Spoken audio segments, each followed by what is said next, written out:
So what is the world going to do now that the science is resigning? Because it's happening. Fauci, otherwise known as the science, is resigning.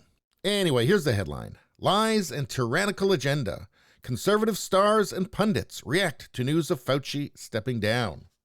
So Fauci has announced that he's resigning from his roles in the federal government in December. Here's John Rich. He says, Fauci has resigned. I'm guessing it's so he has time to prepare with his lawyers for his appearance at the 2023 Nuremberg Code trials.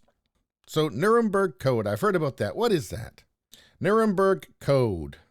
It's a set of ethical research principles for human experimentation created by the court in U.S. versus Brandt, one of the subsequent Nuremberg trials that were held after the Second World War. And there's 10 points to the Nuremberg Code. I don't think we have to get much further than one here. The voluntary consent of the human subject is absolutely essential. This means that the person involved should have legal capacity to give consent, should be situated as to be able to exercise free power of choice without the intervention of any element of force, fraud, deceit, duress, overreaching, or other ulterior form of constraint or coercion, and should have sufficient knowledge and comprehension of the elements of the subject matter involved as to enable him to make an understanding and enlightened decision. So let's see, they're talking about voluntary consent here. Without the intervention of any element of force, fraud, deceit, duress, overreaching. So, I don't know, mandates, say?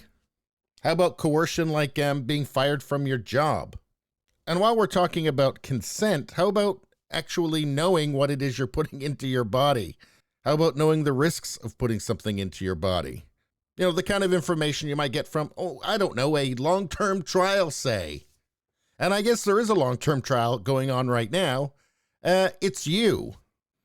But anyway, let's move along. Here's Ben Shapiro, only 2 years too late. How about Harmeet K. Dillon?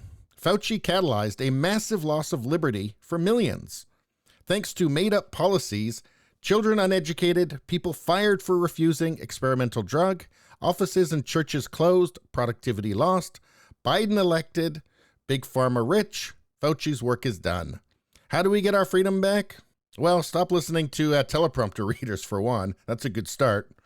How about Meghan McCain? Because he kept kids masked, isolated, and out of schools with little to no science backing it, and now God knows the negative long-term ramifications we will see on this generation. He put adults' well-being over children, and I will never forgive it. It's no coincidence that Dr. Fauci just announced that he will resign from the government in December, which is right after Republicans will take back the House and immediately plan oversight into our pandemic response and his funding of gain-of-function research at the Wuhan lab. Well, there is that.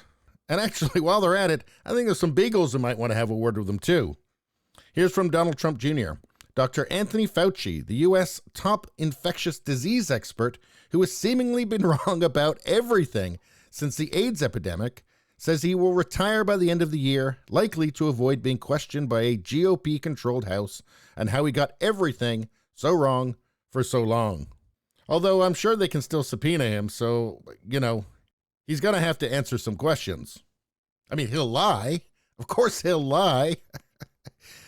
And then because he's on the right side, absolutely nothing will happen to him, but they're going to be able to ask him some questions. Here's Clay Travis. Dr. Fauci is the most destructive bureaucrat in United States history.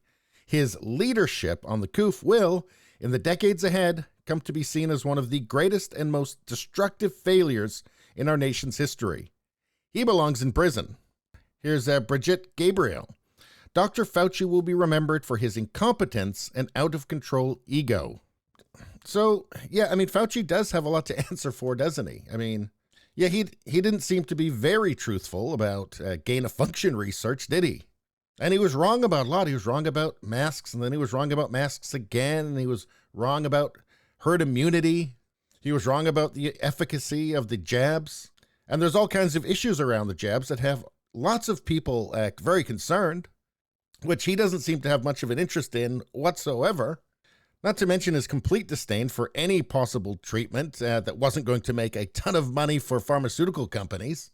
So yeah, he's got things to answer for, and I certainly hope that he does.